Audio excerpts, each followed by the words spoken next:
ជំរាបសួរសួស្តីអ្នកទាំងអស់គ្នានាងខ្ញុំចេដេជួបគ្នាម្ដងទៀតហើយជាមួយនឹងរឿង Bad Young Blonde ដែលជាភាគទី3ទី4និងជាភាគបន្តរបស់យើងណា Admin ណាក៏ចង់បញ្ជាក់បន្តិចដែរសម្រាប់ fan របស់ Admin ណាដែលអត់ទាន់គ្រប់អាយុសូមមេត្តាកុំមើលរឿងនេះអីពីព្រោះថារឿងនេះវាសម្បូរឆុតឆាកមនុស្សធំមែនតែនសាច់រឿងបានចាប់ផ្ដើមឡើងដោយសម្លេងរបស់សាតូមេនឹងបានសួរទៅកាន់ខណៈអេថាខ្ញុំមិនដឹងថាឯងមានគោលបំណងលាក់បាំងអ្វីនោះទេប៉ុន្តែបើឯងពិតជាចង់ធ្វើវាខ្លាំងមែននោះខ្ញុំក៏នឹងធ្វើវាក្រោយថៃថាប់ខ្លួនប្រាណរបស់គេបានបន្តិចហ្នឹងក៏ដឹងថាគេពិតជាស្ងាត់ណាស់តើសាតូមីណាទៅក៏សួរគ្នាថាឯងពិតជាស្ងាត់ណាស់ពេលដែលធ្វើរឿងនេះមែនប៉ុន្តែខណៈឯហ្នឹងគេក៏តបមកថាគឺវាមកពីខ្ញុំចង់ឃើញមុខរបស់ឯងទេសាតូមីម្យ៉ាងទៀតខ្ញុំក៏ចង់ដឹងពីប្រតិកម្មរបស់ឯងពិតជាមានអារម្មណ៍ពុះកញ្ជ្រោលសំបីតែជាមួយនឹងមនុស្សប្រុសគ្នាឯងម្ល៉េះហើយសាតូមីក៏តបទៅថាអូវាដូចជាអញ្ចឹងមែនហើយទោះបីជាខ្ញុំមិនចង់ជឿក៏ដោយហើយគាត់ក៏បន្តមកទៀតថាចោះឯងអាចនិយាយពាក្យបែបហ្នឹងដាក់នៅទីបានដែរមែនឯងមានអារម្មណ៍ថាពុះកញ្ជ្រោលសំបីតែពេលមានប្រុសម្នាក់កំពុងតែប៉ះឯងបែបហ្នឹងនៅអំឡុងពេលដែលគាត់និយាយពាក្យបែបហ្នឹងគាត់ក៏បានឆ្លៀតខំសាត់ភ្លើគេបន្តិចដែររួមទាំងគិតក្នុងចិត្តផងថាគេក៏អាចបញ្ចេញទឹកមុខបែបហ្នឹងបានមកដែរបើខ្ញុំខំគេពេលកំពុងធ្វើរឿងនោះភ្លាមនោះសំឡេងដែលហៅឈ្មោះគាត់ក៏បានបន្លឺឡើងមកហើយគឺថាកណោឯហ្នឹងបានទៅសួរគេត្រង់មកដែលសួរគេថាឯងចង់ដាក់វាចូលអត់ហើយគ្នាឡើងភ្ញាក់បន្តិចដែរហ្នឹងមុននឹងនិយាយតបទៅគេថាដាក់ចូលក្នុងឯងមែនហើយបើកណោឯវិញគេតបមកបែបឡើងស្មើមកគេថាឯងដឹងទេថាប្រុសក៏អាចធ្វើរឿងហ្នឹងបានដែរម្ល៉េះហើយសាតូមីគ្នាក៏សួរទៅថាអូឯងធ្លាប់មានបទពិសោធន៍មែនខណៈឯងឆ្លើយថាអត់ទេប៉ុន្តែបើខ្ញុំអាចឃើញទឹកមុខដ៏ស្រស់ស្អាតរបស់ឯង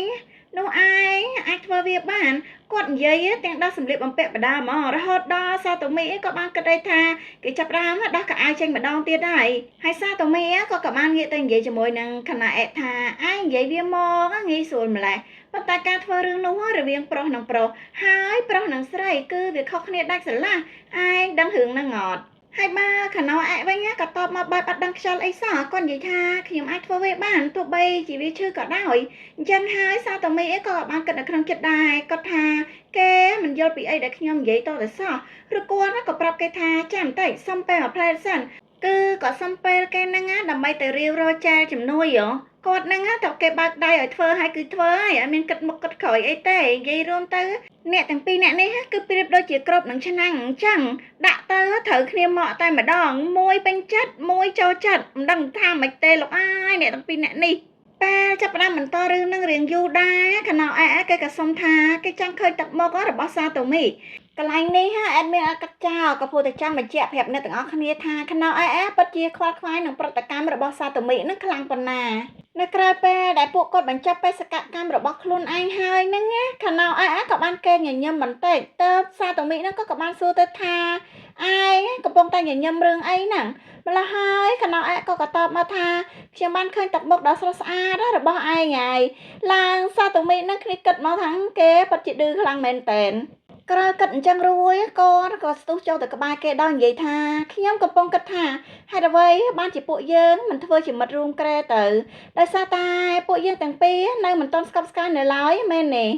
គឺថាគាត់និយាយដល់យកដៃទៅឆ្លីស្លឹកកាជៀដែលគាត់បានខំគេមុននេះបន្តិចគេក៏រៀងឈឺបន្តិចដែរហ្នឹងហើយគាត់ក៏បន្តសម្ដីមកទៀតថាអ្នកណាតែដឹងឯងអាចប្រហែលនឹងបានឃើញទឹកមុខដ៏គួរឲ្យចាប់អារម្មណ៍របស់ខ្ញុំច្រើនជាងនេះទៀតក៏ថាបានហើយសួរអ្នកណាមិនសួរមកសួរខណៈគ្នាឆ្លើយយល់ព្រមឡើងលឿនមកម្ល៉េះហើយសាតូមីកន្លែងនេះខ្ញុំហួសចិត្តគាត់មែនតើគាត់ទៅសួរគេថាហើយចុះឯងមានឈ្មោះអីតើខណៈហ្នឹងប្រាប់ឈ្មោះរបស់គាត់ទៅគេទៅអើយលោកពីរនាក់នេះធ្វើអីគ្នាឡើងច្រើនដងហើយហ្នឹងតែមកសួរឈ្មោះគ្នាអើយកាន់មកដល់ថ្ងៃថ្មីនៅក្នុងសាលាម៉ាសដាបានសួរតអ្នកទាំងពីរនោះថាតើអ្នកទាំងពីរទៅចិត្តស្និទ្ធគ្នាបែបនេះតាំងតែពីពេលណាហើយសាតូមីក៏បានឆ្លើយទៅថាអត់ទេគឺគេម្នាក់នេះមកអង្វរខ្ញុំឲ្យជួយបង្រៀនគេនឹងឯងទៅម៉ាសដាក៏បសួរបន្តទៅថាតើឯងរៀនខ្សោយណាស់មែនទេខណៈហ្នឹងក៏ឆ្លើយទៅគេទៅថាខ្ញុំតែងតែទទួលបានបន្ទុកប្រហែល20ជាងណាសម្រាប់មុខវិជ្ជាអក្សរសាស្ត្រសិលធម៌ពលរដ្ឋនិងភាសាអង់គ្លេសដល់លឺអញ្ចឹងទៅម៉ាសដាក៏និយាយបែបលេងសើចមកថាឯងច្បាស់ជាខ្សោយខាងមុខវិជ្ជាមនុស្សសាស្ត្រណាស់ហើយមើលទៅ បន្ទាប់ពីផ្អាប់គេរួចកូនក៏ត្រឡប់មកនិយាយធម្មតាថាតើវាមិនអីទេដែលឲ្យសាតូមីជាអ្នកបង្រៀនឯងនោះដោយសារតែគេល្បីខាងកិច្ចសាលាណាខ្ញុំបារម្ភជំនួសម្ល៉េះហើយទើបសាតូមីហ្នឹងក៏ឆ្លើយមកថាវាមកពីខ្ញុំហ្នឹងឆ្លាតទេប៉ុន្តែថាមកស្ដាក៏តមកទៀតហើយឯងមិនគួរនិយាយពីខ្លួនឯងបែបហ្នឹងទេទើបសាតូមីហ្នឹងក៏និយាយថាបើអញ្ចឹងឯងជាអ្នកបង្រៀនគេទៅប៉ុន្តែក្នុងពេលនោះខណោឯហ្នឹងក៏ឆ្លើយមកថាសុំចាំបន្តិចតែខ្ញុំចង់ឲ្យសាតូមីជាអ្នកបង្រៀនខ្ញុំម្ល៉េះហើយធ្វើឲ្យសាតូមីហ្នឹងក៏រៀងរំភើបចិត្តបន្តិចដែរហ្នឹងណាហើយម៉ាសដាក៏បានទេស្មាសាតូមីម្ដាយឡើងគេឈឺហ្មងរួចទៅនិយាយថាឃើញទេគេប្រាប់ថាគេចង់បានឯងតើអញ្ចឹងខ្ញុំទៅចូលរួមសកម្មភាពក្លឹបសិនហើយណាមើលថែខ្លួនផងហើយអ្នកទាំងពីរអ្នកនោះក៏លើកដៃបក់ឲ្យដេញទៅនឹងបន្ថែមបន្ទាប់ពីម៉ាសដាគាត់បានចេញផុតទៅសាតូមីក៏រៀងដកដង្ហើមធំបន្តិចដែរហើយនៅពេលនោះឯងដែលខណៈគាត់បាននិយាយថាបើទោះបីជាឯងសួរខ្ញុំថាវាមកពីអ្វីខ្ញុំក៏មិនដឹងដូចគ្នាទោះជាខ្ញុំមិនដឹងពីមូលហេតុប៉ុន្តែខ្ញុំនៅតែចង់ឲ្យឯងជាអ្នកបង្រៀនខ្ញុំដដែលពេលស្ដាប់ចាប់រួចសាតូមីក៏រៀងគិតថាគេតែងតែត្រង់ទៅត្រង់មកបែបហ្នឹងបន្ទាប់មកក៏និយាយប្រាប់ទៅគេថារឿងបែបនេះកម្រមានណាស់ខ្ញុំក៏ធ្លាប់គិតដែរថាឯងគឺជាសិស្សពូកែនិទេសអេដែរទោះបីជាមើលទៅបន្ទុកមុខវិជ្ជាផ្សេងៗរបស់ឯងហាក់ដូចជាពោលបង្គួរក៏ដោយស្រាប់ពេលនោះដែរទើបខណោគាត់ដាច់ចិត្តបើកបង្ហាញអាចកំបាំងរបស់គាត់ទៅប្រាប់សុតមីដោយនិយាយថាខ្ញុំត្រូវគេស្ដីបន្ទោសឲ្យច្រើនណាស់កាលពីនៅតូចខ្ញុំពូកែតែរឿងដែលខ្ញុំចូលចិត្តប៉ុណ្ណោះបើជាមុខវិជ្ជាឬប្រធានបទដែលខ្ញុំមិនចាប់អារម្មណ៍ខ្ញុំមិនយកចិត្តទុកដាក់តតែសោះឪពុករបស់ខ្ញុំមាននាឡិកាបុរាណមួយគ្រឿងដែលគាត់ស្រឡាញ់ខ្លាំងណាស់ប៉ុន្តែខ្ញុំចង់ដឹងចង់ឃើញពីគ្រឿងក្នុងរបស់វាពេកបើទោះបីជាត្រូវបានប្រាប់រាប់មិនអស់ថាកុំឲ្យប៉ះវាក៏ដោយពេលខ្លះការចង់ដឹងចង់ឮរបស់ក្មេងៗពិតជាគួរឲ្យខ្លាចណាស់ដូច្នេះខ្ញុំក៏រុះរើវាខ្ទេចរួចក៏ត្រូវរងគ្រោះតែម្ដងម្ល៉េះហើយសាតូមីក៏បានសួរទៅថាទោះបីជាដឹងថាខ្លួនឯងនឹងត្រូវស្ដីបន្ទោសក៏ដោយចាស់ហេតុអីបានជាឯងនៅតែធ្វើវាទៀតហើយខណោក៏បានឆ្លើយទៅថាពីព្រោះវាមើលទៅគួរឲ្យចាប់អារម្មណ៍ឯងក៏មើលទៅគួរឲ្យចាប់អារម្មណ៍ណាស់ដែរម្ល៉េះហើយសាតូមីគ្នាឡើងសើចរួចក៏គិតក្នុងចិត្តផងថាចុះវាមានន័យថាខ្ញុំហ្នឹងដូចនាឡិកាអញ្ចឹងឬគួរឲ្យអស់សំណើចណាស់តែយ៉ាងហោចណាស់វាក៏អាចបញ្យល់ពីមូលហេតុដែលគេឆ្លក់វង្វេងនឹងខ្ញុំខ្លាំងបែបនេះដែរពេលគិតអញ្ចឹងរួចគាត់ក៏លើកដៃទៅប៉ះតិចគេត្រង់ចំណុចដែលគាត់បានខាំនោះហើយគាត់ក៏និយាយទៅថាស្នាមរបួសហ្នឹងឯងពិតជាពិបាកលាក់វាណាស់ត្រូវហេហើយខណោហ្នឹងគាត់ក៏បានឆ្លើយទៅថាវាបន្តិចបន្តួចដែរតែឯងរំខានចិត្តដោយសារវាណាស់មែនទេម្ល៉េះហើយសាតូមីក៏តបមកថាជាជាងការរំខានចិត្តណាខ្ញុំអាចនិយាយបានថាខ្ញុំមានសេចក្តីសុខទៅវិញទេខ្យល់ត្រជាក់បានផាត់ចូលមកហើយអារម្មណ៍ល្អក៏កើតមានដែរម្ល៉េះហើយសាតូមីក៏បានហៅខណោឲ្យមកអង្គុយក្បែរគាត់ខណោដើរទៅអង្គុយក្បែរគេរួចក៏សួរផងថាចាស់រឿងរៀនសូត្រវិញយ៉ាងម៉េចដែរក្រោយថាផ្ដិតខំត្រង់តិចដែលមានរបួសនោះបានបន្តិចទៅសាតូមីក៏បានមកខ្សឹបប្រាប់គេថាចាំខ្ញុំជួយបង្រៀនឯងនៅពេលក្រោយឥឡូវនេះសូមផ្ដោតទៅលើរឿងនេះសិនកាត់ទៅដល់ពេលមួយដែលសាតូមីគាត់កំពុងឈរទាំងធុញទ្រាន់ក៏ព្រោះតែគាត់ត្រូវបានគេប្រើឲ្យយកกระดาษស្ទង់មតិសុខភាពហ្នឹងយកទៅឲ្យគ្រូហើយនោះក៏ព្រោះតែគាត់មានតួនាទីជាសមាជិកគណៈកម្មការសុខភាពដល់ហើយពេលដែលគាត់ដើរទៅគាត់ក៏ឃើញបន្ទប់ហ្នឹងរួចក៏គិតថាគិតទៅខ្ញុំមិនដែលបានធ្លាប់ធ្វើរឿងហ្នឹងជាមួយគេនៅក្នុងបន្ទប់ពិនិត្យសុខភាពម្ដងណាឡើយវាមកជាគួរឲ្យរំភើបខ្លាំងណាស់ហើយបើយើងបានធ្វើវានៅពីក្រោយវាំងននទោះបីជាពួកយើងអាចនឹងត្រូវជួបរឿងធំក៏ដោយនៅពេលដែលគាត់ដើរចុះទៅគាត់ក៏បានជួបនឹងមនុស្សពីរនាក់កំពុងតែលាបរបួសឲ្យគ្នាហើយគាត់ក៏សុំទោសគេដោយសារតែគាត់ចូលមកកាត់ចង្វាក់គេនោះក្នុងន័យយល់ច្រឡំមកមនុស្សមានខ្លួនតែងតែគិតអញ្ចឹងឯងតែថាលោកគ្រូក៏បានងាកមកប្រាប់ដែរថាចាំមកផ្លែសិនទៅសាតូមីហើយគាត់ក៏បន្តងាកមកនិយាយជាមួយនឹងខណោវិញថាវាមិនល្អទេណាដែលបដ ாய் ឲ្យរបួសរបស់ឯងដោយមិនខ្វល់ខ្វាយគ្រប់ពេលបែបនេះតែបើមើលមកខណោវិញគាត់ក៏តបឲ្យហេតុទៅថាមិនអីទេខ្ញុំសុំហីអ្នកប្រាប់គេហ្នឹងគាត់ឡើងខឹងចំនួនវិញហ្មងគាត់ថាស្អីគេសុំថាអញ្ចឹងជាមួយនឹងគេហើយគាត់ក៏ឆ្លៀតងាកទៅនិយាយជាមួយនឹងសាតូមីបន្តិចថាឯងយកកដាព្រីនមកជូនត្រូវទេហើយគាត់ក៏ងាកទៅនិយាយជាមួយនឹងកណោវិញដល់និយាយថាមិត្តស្រីរបស់ឯងហាក់ដូចជាប្រើហិង្សាខ្លាំងណាស់កណោ តើឯងប្រកាសចិត្តទេថាឯងមិនបានបង្ខំខ្លួនឯងហួសហេតុពេកទេឬគាត់ក៏ងាកទៅនិយាយជាមួយនឹងសាតូមីទៅថាឥឡូវនេះខ្ញុំមិនតន់តំណែយកវាទេអញ្ចឹងហើយគ្រាន់តែទុកវានៅលើតុទៅគឺបានហើយហើយគាត់នឹងក៏ត្រឡប់ទៅនិយាយជាមួយនឹងខណៃអែវិញហើយគាត់ថាបើឯងត្រូវការជំនួយពេលណាអាចប្រាប់មកខ្ញុំបានគ្រប់ពេលប៉ុន្តែថាសាតូមីឯនេះវិញកំពុងតែបញ្ចេញអាការៈក្តៅកាហាយមួម៉ៅជាមួយនឹងអ្នកទាំងពីរអ្នកហ្នឹងហើយក៏ទម្លាក់กระดาษនៅលើតុនោះឡើងខ្លាំងរហូតដល់គ្រូម្នាក់ហ្នឹងភ្ញាក់នៅក្រោយពេលដែលសាតូមីចេញទៅផុតគ្រូហ្នឹងក៏និយាយមកថាមានរឿងអីជាមួយនឹងគេហ្នឹងគេមើលទៅហាក់ដូចជាកំពុងមានអារម្មណ៍មិនល្អខ្លាំងណាស់អញ្ចឹងហើយបើមកសាតូមីនេះវិញគាត់កំពុងតែមួម៉ៅក្តៅកាហាយហើយដែលគិតផងថាហេតុអីបានជាគេបដ ாய் ឲ្យអ្នកដទៃប៉ះពាល់ខ្លួនប្រាណបែបនេះហើយចុះហេតុអីបានជាគេត្រូវបង្ហាញស្នាមរបួសទាំងនោះឲ្យអ្នកដទៃបានឃើញធ្វើអីហើយបើគេត្រូវការរំរបួសគេអាចសុំឲ្យខ្ញុំជួយក៏បានដែរតើចង្រៃយន្តនេះហេតុអីបានជាខ្ញុំមកខឹងសម្បាខ្លាំងដល់ថ្នាក់នេះទៅវិញគឺថាអាការៈប្រចាំហ្នឹងក្តៅឆេះឈុលពេញក្នុងទ្រូងហ្មងកាត់មកខាងខ្នងឯនេះវិញពេលដែលគាត់ងូតទឹករួចគាត់ក៏បានឈរនៅមុខកញ្ចក់ដោយសម្លឹងមើលទៅស្នាមរបួសគ្រប់កន្លែងរបស់គាត់ហ្នឹងរួចគាត់ក៏បានគិតផងថាស្នាមរបួសអស់ទាំងនេះគឺជាស្នាដៃរបស់សាតូមីហើយគាត់បានមើលវាគ្រប់ជ្រុងជ្រោយតែម្ដងរួចក៏បានសាកល្បងខំដោយខ្លួនឯងហើយគាត់ក៏ដឹងថាការពិតទៅវាគឺអត់ដូចគ្នាទេរវាងការដែលអ្នកដទៃខំនិងខ្លួនឯងខំម្ល៉េះហើយគាត់នៅអត់សុខខ្លាំងមែនទែនរហូតដល់លើទូរស័ព្ទទៅឆាតដោយសួរសាតូមីថាឯងដែរនេះហេសាតូមីក៏តបមកថាខ្ញុំនៅតើម្ល៉េះហើយក៏និយាយទៅថាតើស្អែកឯងតំណែទេក្រោយពេលចេញពីរៀនណាភ្លាមនោះសាតូមីបានតបវិញជាមួយនឹងខណអែទេឡើងគាត់ណាម្ទេហន្តែងហ្មងដោយសារចង់ដឹងគេគិតមិនគាត់ទៅប្រមៀលមកនៅលើពុកមកសបកក៏ស្រាប់តែមានលេខ1បានតែមកគាត់លើកទៅក៏ដឹងថានោះគឺជាសាតូមីហើយសាតូមីក៏បាននិយាយមកថាស្អែកនេះខ្ញុំតំណែមកបន្ទប់បណ្ឌិតសុខភាពមកម្ល៉េះហើយខណអែក៏សួរទៅថាបន្ទប់បណ្ឌិតសុខភាពមែនបានតើមានរឿងអីកាត់ឡើងមែនប៉ុន្តែថាសាតូមីក៏ឆ្លើយថាគ្មានអីធំដុំទេរួចគាត់ក៏បាត់ទូរស័ព្ទបាត់ទៅ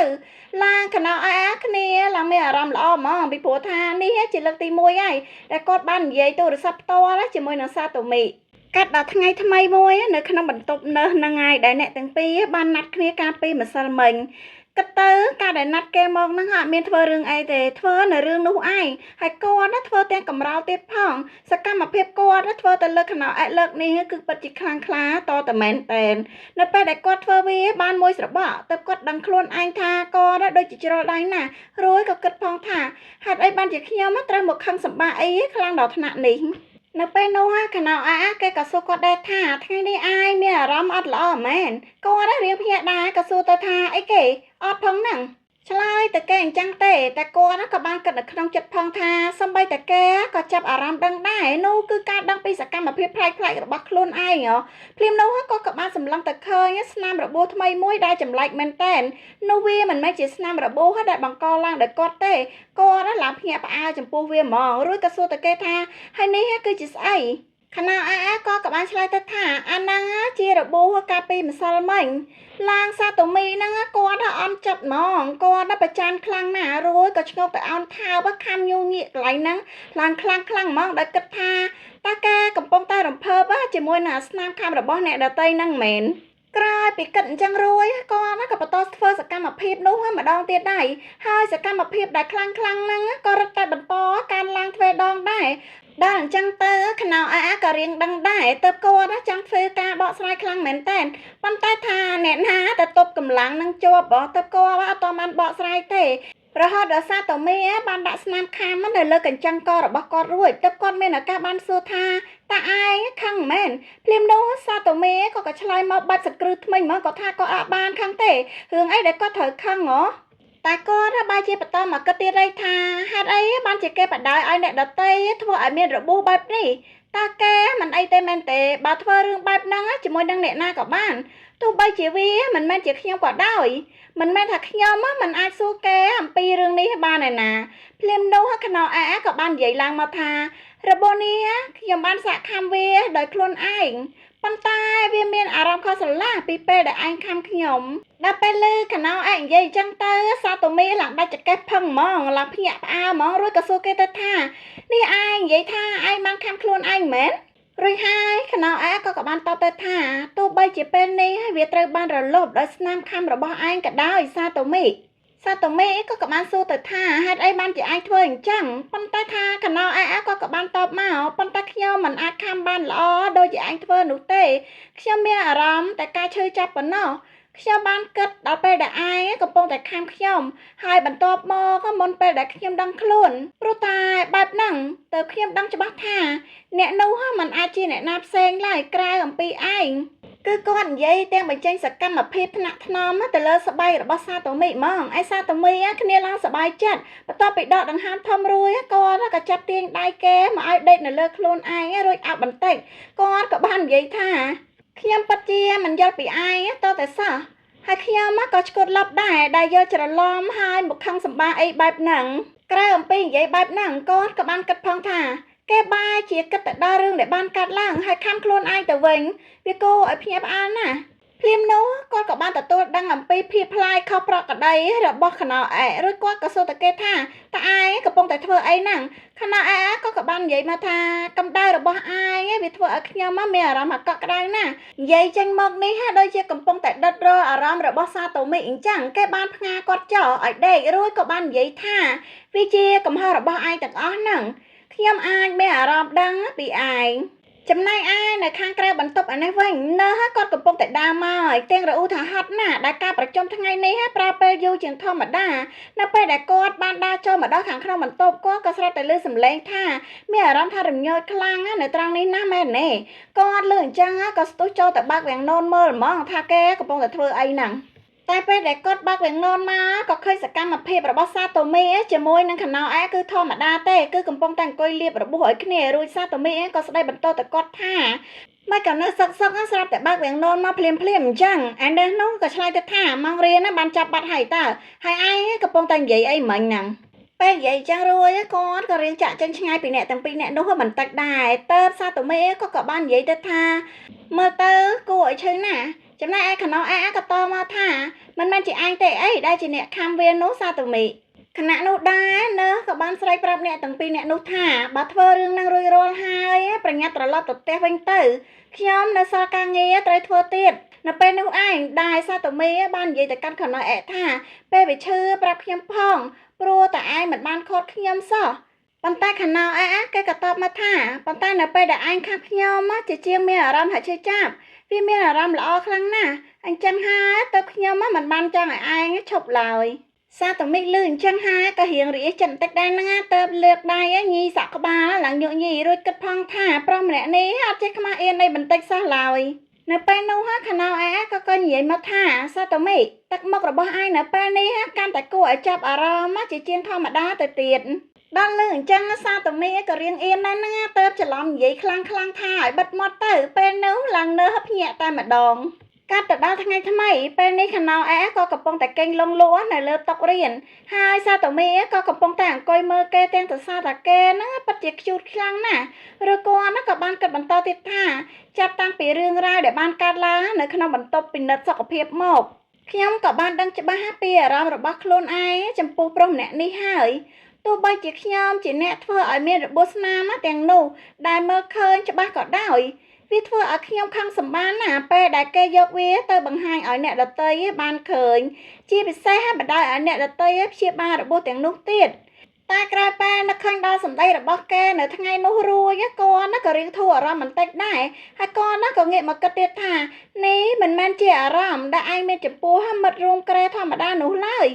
ព្រាមនោះគ្រូក៏បានមកប្រាប់អ្នកទាំងពីរដោយនិយាយថាកុំភ្លេចបដូរបន្ទប់រៀនសម្រាប់ម៉ោងទី1ផងណាហើយគាត់ក៏បានដើរចាក់ចេញបាត់ទៅមនុស្សកំពុងតែមើលចិត្តផងមានបានទៅដាស់គេស្រួលឯណាក៏លើកដៃទៅដល់គេមួយដៃតិចរួចក៏និយាយទៅថាមកបន្ទប់នេះបានបញ្ចប់ហើយម៉ោងទី1គឺជាមុខវិជ្ជាជីវវិទ្យាហើយខណោឯណាក៏ប្រឹងងើបដើរទៅហើយតនឹងគេពេលនោះឯងជាពេលដែលសាតូមីបានសួរទៅថាថ្ងៃនៃការប្រឡងតេស្តបានមកដល់ហើយតើឯងហាត់អីទេមែនក្នុងការប្រឡងមួយហ្នឹងហ៎ម្ល៉េះហើយខ្នងគ្នាក៏តបទៅថាប្រឡងឬខ្ញុំហាត់អីទេព្រោះឯងបានជួយខ្ញុំទាយទុកមុនណានៅសំណួរប្រឡងរួចហើយឯងក៏បានបង្រៀនខ្ញុំទៀតផងអាពេលគេខ្ជូតអញ្ចឹងសាតូមីឡើងសម្លឹងឃើញគេណាដោយកូនឆ្កែអញ្ចឹងរួចក៏ថាទៅថាវាមែនហើយ វានឹងមិនបានជួយអ្វីឡើយបើការទាយរបស់ខ្ញុំណាវាខុសម្ល៉េះហើយខ្នោអែគេក៏តបមកថាខ្ញុំក៏បានរៀនសូត្រណាក្រៅសំណួរនោះដែរអញ្ចឹងវាមិនអីទេការរៀនសូត្រណាកំពុងខ្លាចជារឿងសប្បាយហើយវាក៏ដោយសារតែឯងដែរសាតូមីហើយសាតូមីលឺហើយឡើងមានអារម្មណ៍ល្អហ្មងរួចក៏គិតផងថាគេក៏កាន់តែមានភាពស្និទ្ធស្នាលនិងស្អិតរមួលជាមួយនឹងខ្ញុំជាងមុនដែរតែគាត់ក៏បាននិយាយទៅថាអញ្ចឹងមើលទៅឯងក៏អាចប្រឡងជាប់ការប្រឡងឆមាស Final ដែរហើយខណៈឯងក៏តបមកថាតែយើងគួរធ្វើអ្វីខ្លះសម្រាប់វិស្សមការរដូវក្តៅនេះសាតូមីក៏តបមកថាឯងគិតគូរវែងឆ្ងាយមុនពេកហើយតែគាត់ក៏គិតនៅក្នុងចិត្តដែរគាត់គិតថាម្យ៉ាងទៀតថាគេចង់បានន័យថាម៉េចជាមួយនឹងពាក្យថាពួកយើងហ្នឹងហ៎តែគេរំពឹងចង់ឲ្យពួកយើងចំណាយពេលវិស្សមការជាមួយគ្នាមែនទេហើយគាត់ក៏ប្រាប់តែគេថាខ្ញុំមានកន្លែងជាច្រើនដែលចង់ទៅម្ល៉េះហើយខណៈឯងក៏សួរមកថាតើមានអ្វីដែលឯងចង់ធ្វើសាតូមី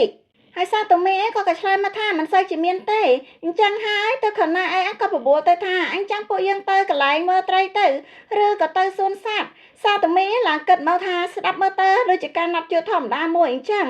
ភ្លាមនោះសំឡេងខ្លាំងក៏បានបន្លឺឡើងម្ល៉េះហើយសាតូមីក៏ងាកទៅសួរថាតើឯងកំពុងធ្វើអីហ្នឹងឯខណៈឯងក៏តបមកថាខ្ញុំបានដើរបុកជញ្ជាំងសាតូមីឡើងសើចឬក៏និយាយថាវាមកពីឯងរំភើបខ្លាំងពេកហ្នឹងណាកាន់មកដល់ក្នុងបន្ទប់មួយពេលនេះអ្នកទាំងពីរកំពុងតែធ្វើសកម្មភាពនោះទៀតដែរខណៈពេលដែលកំពុងតែធ្វើហ្នឹងសាតូមីក៏បានសួរដែរថានិយាយអញ្ចឹងតើឯងធ្លាប់ធ្វើរឿងហ្នឹងជាមួយមនុស្សស្រីដែរហើយខណៈឯងគេក៏តបមកថាខ្ញុំធ្លាប់ប៉ុន្តែលើអញ្ចឹងភ្លាមសាតូមីឡើងភ្ញាក់រួចក៏សួរទៅថាគួរឲ្យភ្ញាក់ផ្អើលមែនតើវាមានអារម្មណ៍ល្អដែរណៅឯហ្នឹងក៏ប្រាប់ទៅថាលើកដំបូងបង្អស់នាងជាអ្នកចាប់ផ្ដើមមកលើកខ្ញុំដោយបង្ខំហើយវាក៏បានបញ្ចប់ទៅមុនពេលដែលខ្ញុំដឹងថាមានរឿងអីកើតឡើងដែរហើយសាតូមីហ្នឹងក៏ថាទៅតែឯងពេលនេះក៏មិនកំពុងត្រូវគេបង្ខំដែរទេអីប៉ុន្តែខណៈឯងហ្នឹងគេក៏តបមកថាខ្ញុំកំពុងធ្វើវាជាមួយឯងព្រោះខ្ញុំចង់ធ្វើវាហើយសាតូមីហ្នឹងគេក៏ប្រាប់ទៅថាអញ្ចឹងថ្ងៃនេះខ្ញុំនឹងមិនខំឯងទេឬគាត់ក៏បន្តសកម្មភាពរបស់គាត់ទៅរហូតដល់គាត់និយាយថាឯងច្បាស់ជាមិនទាន់អស់កម្លាំងទេមែនទេនៅពេលនេះសួរគេហើយគាត់ក៏បន្តធ្វើវាទៀតដោយគិតក្នុងចិត្តថាគេមានប្រតិកម្មដ៏ល្អខ្លាំងមែនទែនទោះបីជាខ្ញុំមិនចាំខានគេខ្លាំងណាស់ក៏ដោយក៏ខ្ញុំចង់ឲ្យគេមានអារម្មណ៍ថាស្រណឹកសុខស្រួលក្នុងកម្រិតដូចគ្នានេះដែរក្រោយពេលសម្លឹងតែមើលមុខគេបានបន្តិចហ្នឹងគាត់ក៏គិតបន្តទៀតថាទឹកមុខរបស់គេហ្នឹងវាស្រាលស្រាខ្លាំងមែនទែនខ្ញុំមិនដែលគិតរឿងនេះពីមុនមកឡើយភ្លាមនោះខណៈឯងគេក៏សួរទៅថាមិនដឹងហេតុអីទេថ្ងៃនេះឯងមានអារម្មណ៍ដូចខុសប្លែកពីមុនតើសាតូមីគេក៏តបមកថាវាគឺដោយសារតែប្រតិកម្មរបស់ឯងវាគួរឲ្យចាប់អារម្មណ៍ខ្លាំងពេកហ្នឹងណាអញ្ចឹងហើយខ្ញុំធ្វើវាឯណាហើយរឿងបែបយ៉ាងប្រឡោះដែលជាភាគ3ភាគ4របស់យើងក៏បានឆ្លេះតែត្រឹមនេះហើយអ្នកទាំងអស់គ្នាបើចូលចិត្តការសម្រាយរបស់ admin ណាកុំភ្លេចជួយចុច subscribe ឲ្យ admin ម្នាក់មួយផងណាអរគុណច្រើនជម្រាបលាបាយបាយចាំជួបគ្នានៅវីដេអូក្រោយ